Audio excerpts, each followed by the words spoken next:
How do we sell more homes today? Like there's never a time that we don't look and go, how do we sell more homes?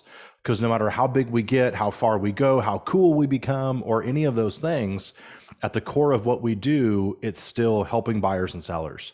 At the core of what we do, it's still how do I get in front of more buyers and sellers? And one of the things I've learned over the years is that no matter how far we go or how big we get, the agents who make the most amount of money on planet Earth as it relates to real estate, the faster we could talk about lead generation, the better. The lower the earner, the more they want to talk about anything except lead generation. The lower the earner wants to talk about, new rules, new regulations, new MLS forms, new challenges, what's happening in the market. And those things are all important. It's not that they don't matter, for heaven's sakes, they matter.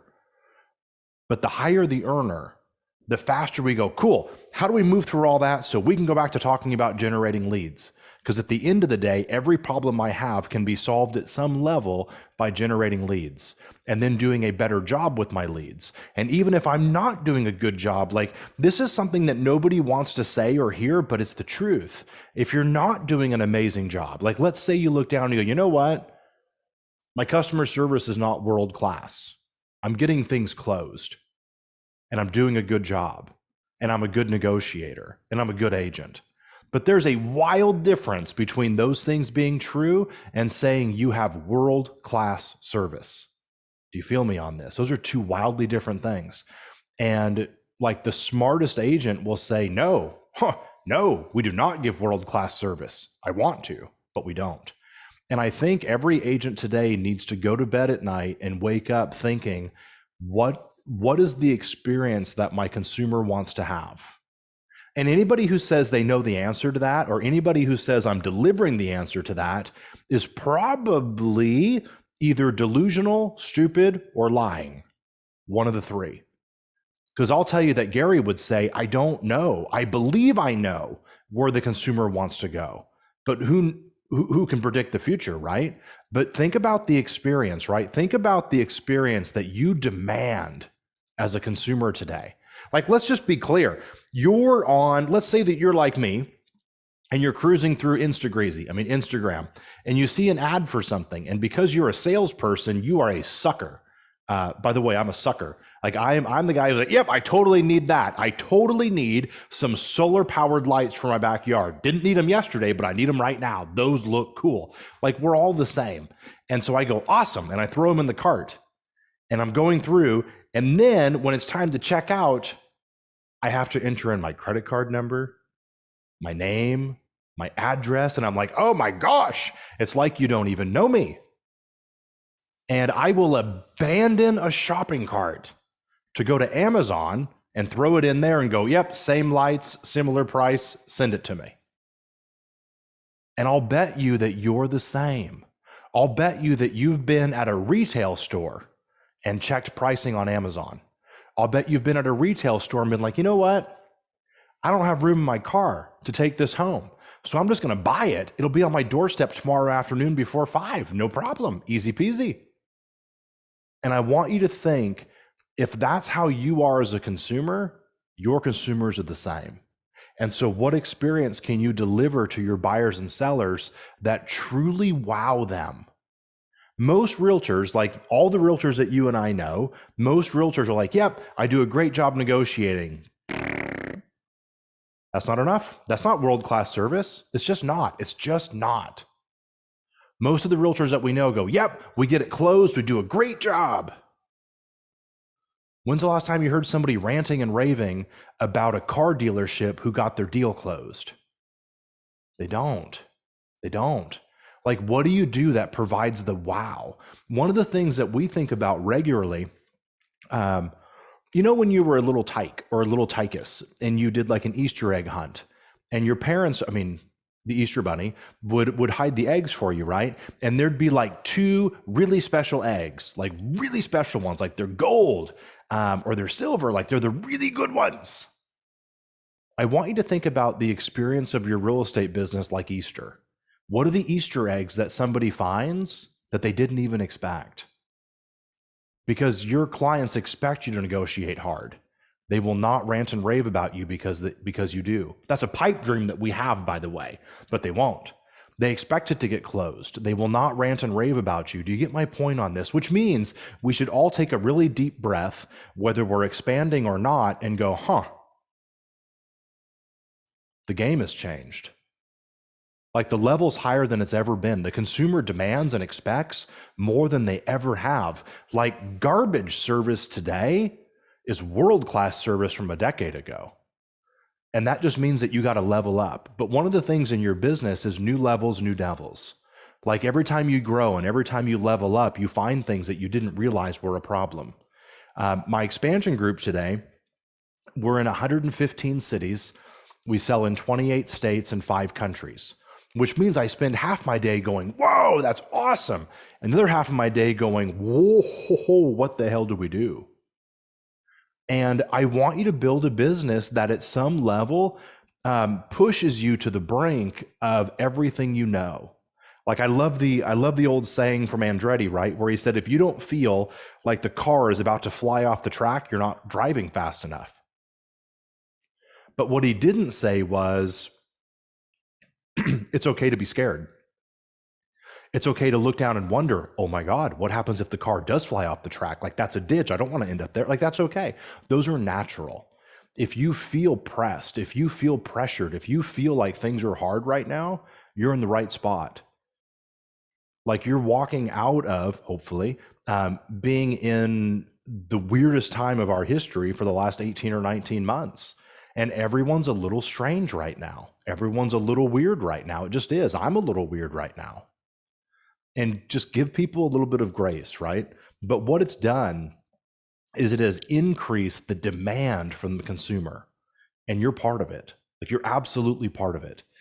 If you wanted to expand a business, the most important thing first is, do you have a business model worth expanding? In other words, what do you do that's world class? What do you do that you're awesome at? What do you do that you look down and go, you know what? There's 50 things that we all kind of do. And these 3 things I do better than anybody on planet Earth. I do these better than anybody in my ecosystem. And I could duplicate the model and I could move it to the city next door. I could move it to the state next door. I mean, you guys are in Southern California. There's no reason why you can't build a business even from scratch in the next 24 or 36 months that you can't look down and go, you know what? We're going to basically franchise our own business. Don't franchise it. That's a mistake. But the idea of franchising is the same. You just don't need to. Like Gary wrote back in 2012 and 2013, we thought that we were going to go down the path of franchising.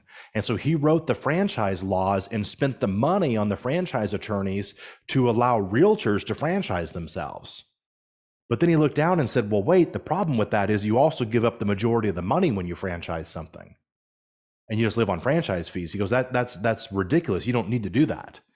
You could just expand and keep it inside the walls of Keller Williams, and you just expand your systems, your models, your systems, your practices, your who you are. There's nobody listening to me right now that that in 36 months couldn't have a business that you can't expand into 40 or 50 cities in California. Like, why not? The only thing that you're up against is how far do you want to go and how big do you want to become? And one of the challenges about going far is there's the old African proverb that if you want to go fast, go alone. If you want to go far, go together. Like those are 2 different things. And there's this idea, somebody will look at me and be, oh my gosh, they'll say 115 cities, 28 states, and 5 countries. How do you keep track of it all? The secret is you don't. Like I'm probably less busy than most agents who sell 3 or 4 homes a month on their own. I'm probably less busy than them. I probably have more free space in my calendar than somebody selling 3 or 4 homes a month. And I think that's one of the great, like I remember I called Gary once, this was probably 10 years ago. And I said, blah, blah, blah, blah. Thanks for talking with me. I know you're busy. And he snapped and he goes, busy? I'm not busy. Poor people are busy. I'm productive in choosing what I want to do. And I'm like, damn good point, right? Like that's a really good point. And so every time I think that I'm busy, I stop and I have to ask myself, why? Who's missing in my world? What system doesn't exist? What model have I bastardized and quit using the way I should that allows me to feel busy? Because, by the way, busy's just a feeling. There's somebody out there, it's not you, it's definitely not me, but there's somebody out there who has 2 listings. And because they've got 2 listings, they're like, oh my God, my hair's on fire. And you're like, 2 listings? Dude, what else would you be doing all day? Of course you have 2 listings. And by the way, you got tomorrow, so you're going to have 3 tomorrow. Like, that's just perspective. But there's somebody out there who's closing for the first time ever 2 buyers the same day. And they're like, oh my gosh, I'm choking. And you're like, why wouldn't you close 2 on the same day? You've got all day. Can't take all day to herd 1 chicken. And so, like, it's just a perspective. And so when I feel busy, that's when I know. And by the way, the trick is in the word feeling. That's when I know to take a few steps back and go, why? Why? I shouldn't feel busy. That's just a feeling. It's just like time. You know, when I was a kid and flunking my way through school, I used to look at the clock on the back of the wall, and that damn thing wouldn't move. I would swear to you the batteries were dead. That's how slow the time felt. Because time is a feeling. Because each of us have been somewhere with someone that we really loved and really wanted to hang out with. And the time flies by and you go, oh my gosh, that's been 8 hours already? That's been 6 hours already? Oh my gosh, we spent all night talking on the phone like we're 12. Like, how did this happen? Like, right? And so time's just a feeling. So busy's just a feeling. The biggest thing that you want to do is build a business that could be expanded. And if you ever do or don't, who cares? Like, let's say that you build a giant business in Calabasas that could be expanded, but you choose not to expand it. And instead, you sell 200 or 300 homes a year in Calabasas and you do it really well. You help a whole lot of people and you make a great income. What's wrong with that? There's nothing wrong with that. Like, I feel like we have this thing where we have to keep up with the Joneses. We have this thing where we have to somehow always be going next, next, next. And you don't. But what you might find is that you'll look down one day and say, you know what's important to me? What's important to me is that somebody else is making their mark. What's important to me is that somebody else is knocking down all the things that they want to do in life, in business, and my job is now to provide the opportunity for that. Let me tell you a story. When Gary started going worldwide with Keller Williams, like when he went to Taiwan and he went to the Philippines and he went to Africa and he went to all these countries, and now we're in 48 countries. It's a really big deal, by the way, but we don't make a big deal out of it. To Gary, he's like, yeah, why wouldn't we be there? By the way, there's 130 countries left. Like, we got room to grow and we can get better in the 48 that we're in, including the US. And so anyway, my story, though, I got off track. Gary will tell you that when he started going worldwide, he was already making all the money that Gary needed to make. He was fine. He was good. He was rich. Like, he was good. But he didn't go to other countries so that he could just get richer. It was because his business attracted high-level people that came in and said, where's mine? That came in and said, how do I grow? You see, I would want for your business to where you're taking 10 seller listings a month. And you do it until it's normal. You do it until it's blasé. You do it until it's expected. You do it until you're like, yeah, duh. Of course I take 10 a month. Like, it was the weirdest thing, Cody. A couple months ago, I took 9 listings and it was so strange. I'm like, I always take 10. This was the dumbest month on earth. Like, I want it to be that normalized, because when you're achieving something, a ceiling becomes a floor. And you already know what I'm talking about. But my hope for you is that you do that long enough and you help enough people do it that someone says, hey, I heard that you're the greatest person in town at selling 10 a month every single month. Can you help me? I'll come and join your business. And you go, yeah, I'll help you. And they start selling 10 a month. And the next person starts selling 10 a month.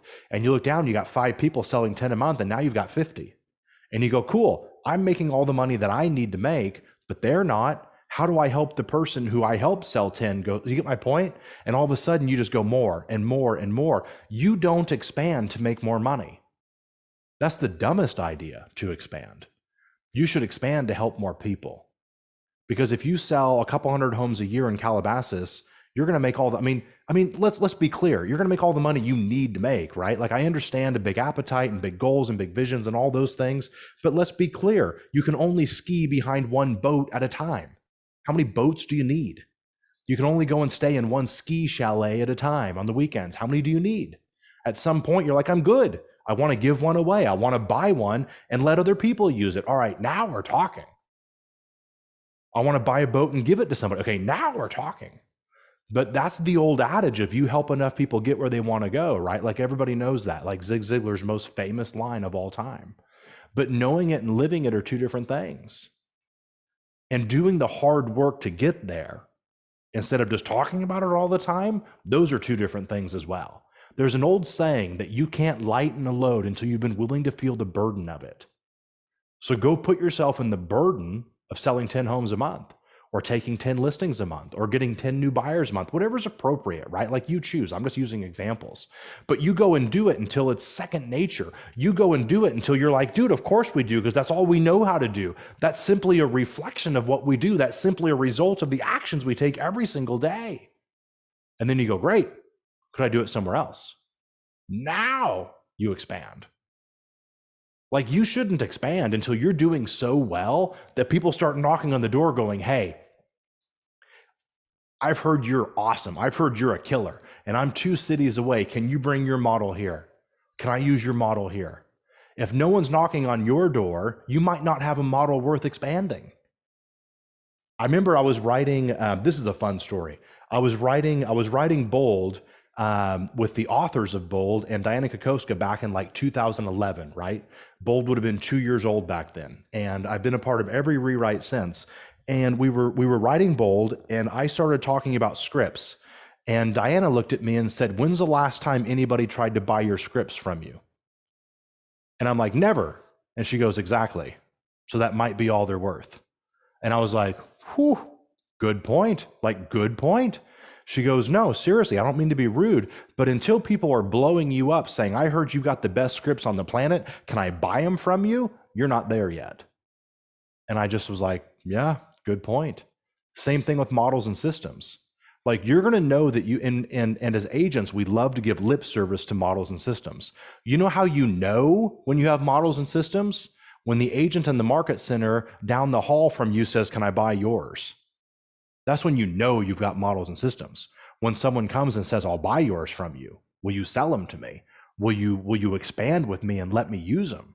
Like, that's how you know you've achieved it, right? Just because you say you have them doesn't mean anything.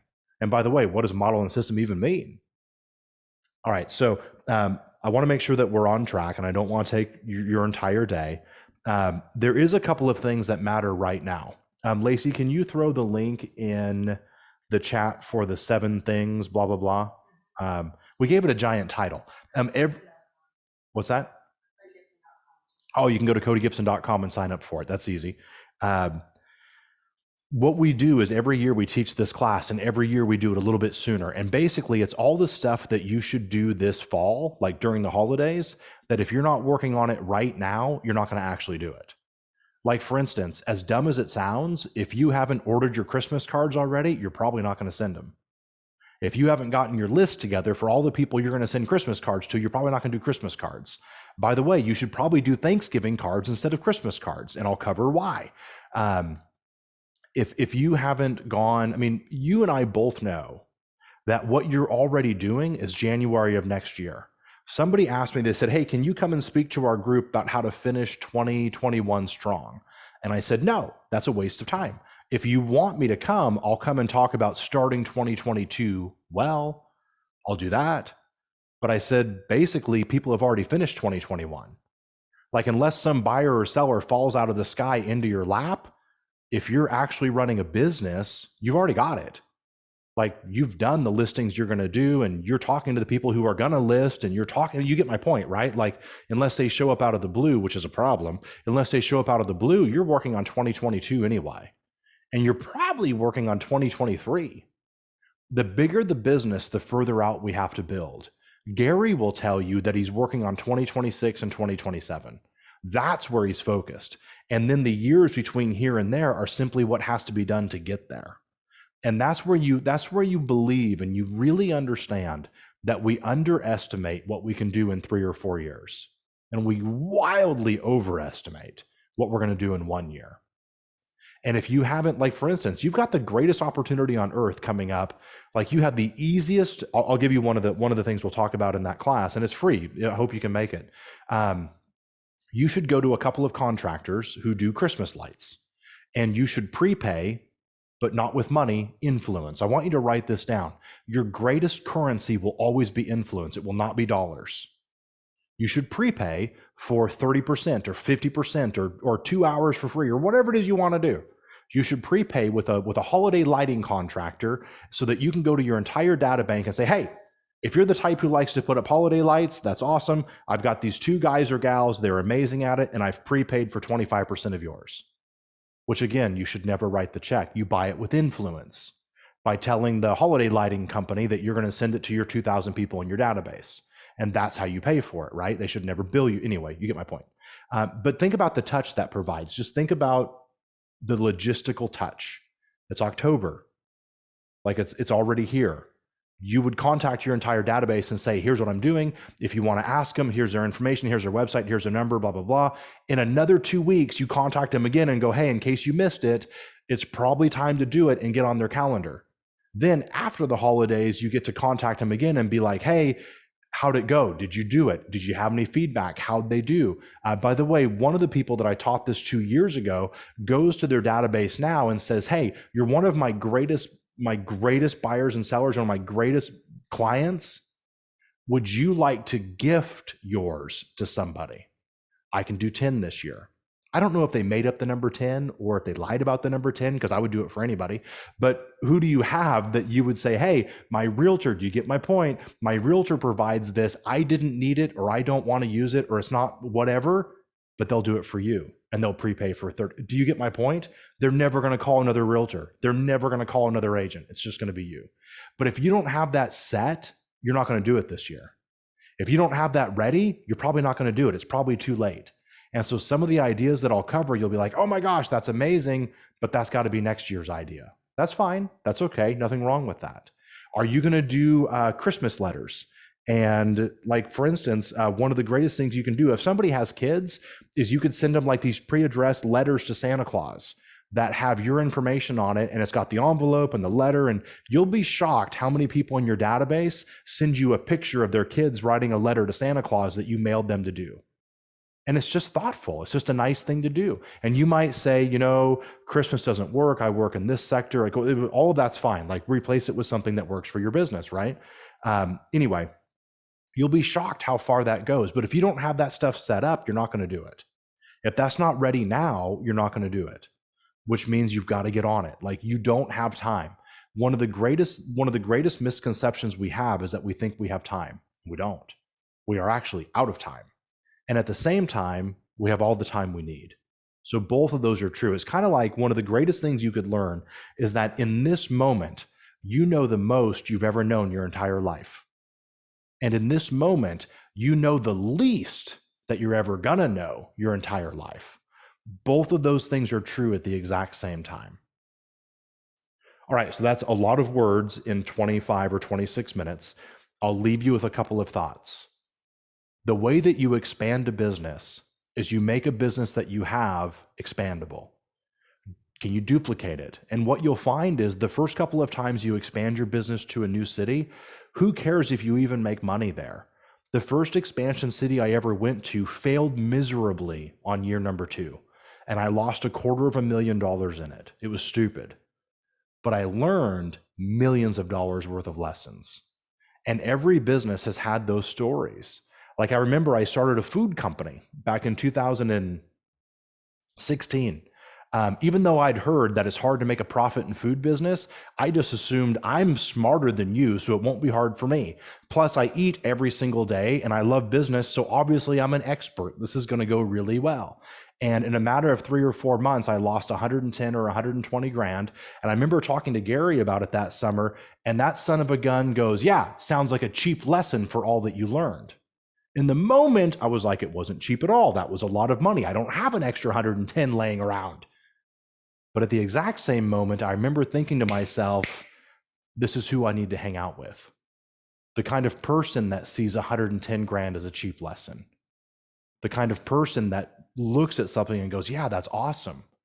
Because we've all had our comeuppance around this. Like when you and I were kids or younger, we might have chosen a restaurant based on their portion size and been like, no, we're going to eat here because for the same $8, we're going to get a giant plate of food. And as we get older, we find the more we spend on dinner, the smaller the serving, the smaller the plate. Like this is the most crazy thing. Like the smaller the gift under the tree, the more expensive it. Like we all know this. But business and business lessons look the same. And so I would tell you, if you want to expand, go make your business better. Go build a moat around your business. Take care of your database. Build the best possible business you can, because then if you decide to expand or not, you're still good. Like, let's say that you build an amazing business and never expand. Who cares? Who cares? You have an amazing business. Great. Good job. Let's say that you build an amazing business and you choose to go expand it. Great. Cool. Perfect. Both of those are fine. You know what's not fine? Not being able to help people. You know what's not fine? Not being able to give things away. Like one of the things that we'll do this year in Portland, and we're scared, like we don't know how to do it because we haven't done it before. But last year we gave away 50 Christmas trees. We bought 50 trees and we put it all over online and said, hey, if you're short of money, no questions asked, on these 2 weekends, we're giving away free Christmas trees. Just come and get it. And it was so cool to see families show up and get their free Christmas tree. Well, this year we want to do a couple hundred Christmas trees. That's a pretty big check. And we don't just want to do a couple hundred Christmas trees. We want to choose like a parking lot somewhere. I got to get them to give it to us. We got to choose like a parking lot somewhere. And like, we want to set up like a cool Christmas tree, like a normal parking lot where there's like hot chocolate and there's hot apple cider, and we could wrap the Christmas tree. And we want to give those away for free. And so we want to one up what we did last year. But the first year that you do it, maybe you just buy 10 trees and you give them away. You have to start somewhere. And what people do is they look down and they go, I'm going to wait until I can give away 200 Christmas trees. And you go, well, then you're probably never going to do it. Maybe this year you give away 2 Christmas trees and next year it's 10. Remember, we overestimate what we can do in a year and underestimate what we can do in 5 or 10. I'm not at the point yet where I could give away Christmas trees in all 115 cities that I sell homes in. But last year, I had about 10 or 12 partners that all said, I love what you're doing, and I'm going to do it here too. So I'm closer than I was the year before. And a couple of years from now, I might be able to say, hey, we're going to be able to give away Christmas trees, and I'll underwrite it or help underwrite it, or you can part, like whatever, right? I don't know how that works yet, but I'm going to do it in all these cities. But if I'm unwilling to take one step, then step 10 doesn't matter. And so many people will treat their business that way. They go, Cody, I'm not going to have a P&L until I have employees. Cool. You probably never need to worry about it anyway. Someone goes, hey, I'm not going to pay myself a salary until I have employees to pay a salary to. And I think, cool, you'll probably never have to worry about it. Because if you're unwilling to feel the burden, you'll never lighten the load. And that's where you have to move your business forward before your business will actually go there. You've always got to be one level ahead. You've always got to be like expecting, like in sports, they'll say you anticipate where the ball's going to go. So you've got to go before it goes there. You know how much faith that takes? A lot. To be able to say, here's where it's going. I'm going to be there when it gets there. Like Amazon right now, the ideas that they have, like how do they drop ship things with, the hell are those things that fly around the city that are illegal in most drones?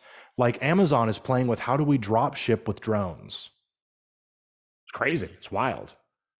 But you know what? The stuff that we're already doing today, 10 years ago, seems wild. And so that's Amazon saying, hey, we're trying to anticipate where it's going. The reason you can get things delivered faster is that Amazon follows the AI for everything, the artificial intelligence, and says, hey, in this city, we sell this kind of stuff and this often, so we're going to warehouse it there, which is why you could buy something on Amazon and get it in a day or two, whereas if you just buy it online, it's 6 days away. It's the speed at which it's moving. And that's anticipation. That's why, the whole reason why Amazon bought Whole Foods was Amazon didn't know enough about the grocery business. And so by buying, that sounds weird, by purchasing Whole Foods, that's Amazon being able to say, I'm going to buy data. And the world that you and I live in is data driven. And we're lucky that we're at a company like Keller Williams where Gary gets that. And he's like, hey, we're going to go and build the greatest, biggest systems that comb and build data, but we're never going to take it away from our realtors. Never going to take it away from our agents. It's their data first. And you look at that and you go, yeah, it's not working yet. Okay. Welcome to building something. And by the way, we're talking about Command. And Command is better than it was 6 months ago. And it's better than it was 12 months before that. And 6 months, you get my point? Like you're building something real time. Like you're basically building an airplane while you're flying the damn thing. And that means that you're going to have to guess a little bit. All right. So that's a whole lot of words without taking a breath in 30 minutes. Have I covered things that I was supposed to cover? Yes, it was amazing. All right. We talked about expansion, talked about business. A lot of notes. Yeah, good. A couple of things I'll leave you with. Check out that class. Even if you can't make it, it's at codygibson.com. Even if you can't make it, just sign up for it. I'll send you the recording and you can watch it later or whatever. It's totally cool. It's 100% free. Love to have you on there. I'll leave you with this thought. You can't become who you want to be while you're worried about who you were. So when you look down, you go, I could have done this or I could have done that. Me too. I'm in the same boat. But we get to wake up every day and be whoever we want to be. And that's how we move forward. I love that. That's awesome. And it's very profound. All right, guys, have an amazing day. If we're not connected on Instagram, I'm Cody Gibson 1. That's the easiest place. Facebook makes me feel really good and says I'm full of friends. I don't know what that means, but we haven't connected on Instagram, Cody Gibson 1. My email address is codygibson@kw.com. Please do stay in touch. Tell me how you're doing. Go out there and dream big. Have fun. All right. Thanks so much, Cody. Appreciate it. All right. Bye-bye. Thanks for having me. Thanks. Bye. So where should we register for? Thank you.